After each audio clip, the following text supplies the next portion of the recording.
আসসালামু আলাইকুম এভরিওয়ান, চলে আসলাম রকমারি পাকের ঘর থেকে। সবাইকে আমন্ত্রণ। আজকে আমি খাসি মাংস দিয়ে বুটের ডাল দিয়ে রান্না করব, সেটাই শেয়ার করছি।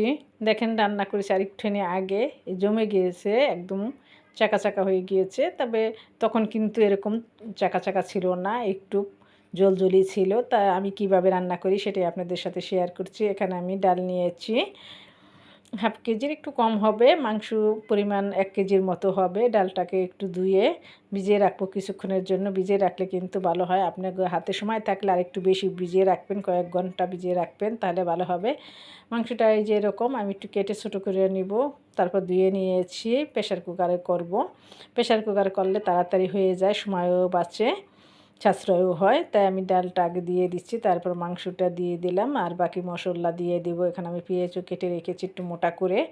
আশা করি রেসিপিটি আপনাদের ভালো লাগবে। আর এটা খেতে কিন্তু খুবই ভালো হয়, সকালে রুটি পরোটা এটা দিয়েও খুব ভালো লাগে। যে ডালটা পরে থেকে যায় ওটাও খেতে ভালো লাগে।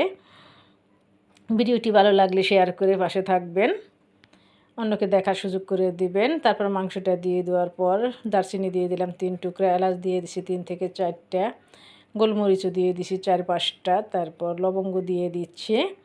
সব মশলা আমি একে একে দিয়ে তারপর মাখিয়ে একটু পানি দিয়ে 4-5টা সিটি উঠাই নেব। তেজপাতা দিয়ে দিলাম 3-4টা, আর এই যে মোটা করে পেঁয়াজ কেটে রেখেছিলাম, পেঁয়াজগুলো দিয়ে দিচ্ছি। এখানে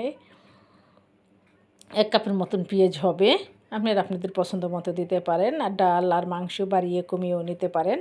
লবণও দিয়ে দিচ্ছি পরিমাণ মতো। এখানে বেশি তেল দেওয়া যাবে না, তেল খাসির মাংসতে কিন্তু অনেক তেল থাকে।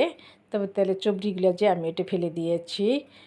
হলুদ গুঁড়া দিয়ে দিছি 2 চা চামচ, মরিচ গুঁড়াও আমি ওরকম দিয়ে দেবো, জালটা আপনাদের পরিমাণ মতো দিবেন। ধনে গুঁড়া দিয়ে দেবো 2 চা চামচের মতন। এই যে মরিচ গুঁড়াটা আমি দিয়ে দিচ্ছি। মরিচ গুঁড়াটা কিন্তু লাল, তবে কাশ্মীরি মরিচ না। ধনে গুঁড়াও আমি দিয়ে দিচ্ছি 2 চা চামচ। খাসির মাংসতে একটু মশলা বেশিই লাগে, কারণ খাসির মাংসতে একটা কেমন যেন গন্ধ থাকে, সেজন্য মশলাটা একটু বেশি দিবেন, তাহলে আর গন্ধটা থাকবে না। আদা রসুন বাটা 1 টেবিল চামচ করে দিয়ে দিচ্ছি। আদা 1 টেবিল চামচ, রসুন বাটা 1 টেবিল চামচ। তেল দিয়ে দিচ্ছি কাপের মতো পরিমাণ হবে, এরকম কোয়ার্টার কাপ। লাগলে আপনারা আরেকটু দিবেন যদি বেশি তেল পছন্দ করেন। জিরা গুঁড়া দিয়ে দিচ্ছি 1 চামচের বেশি। সব মশলা যে দেওয়া হয়ে গেছে, তারপর আপনি হাত দিয়ে ভালো করে মাখিয়ে নেবেন।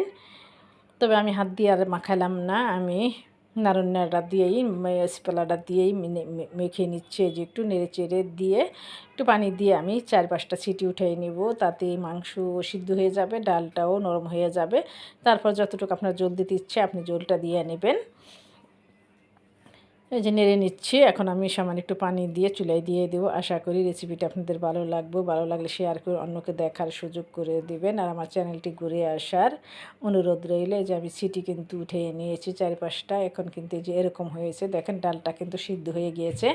এখন গরম পানি করে আমি কিছু পানি দিয়ে দিয়েছিলাম, তবে অফ ক্যামেরায় হয়ে গিয়েছে, আপনারা আপনাদের পছন্দ মতো দিয়ে নেবেন।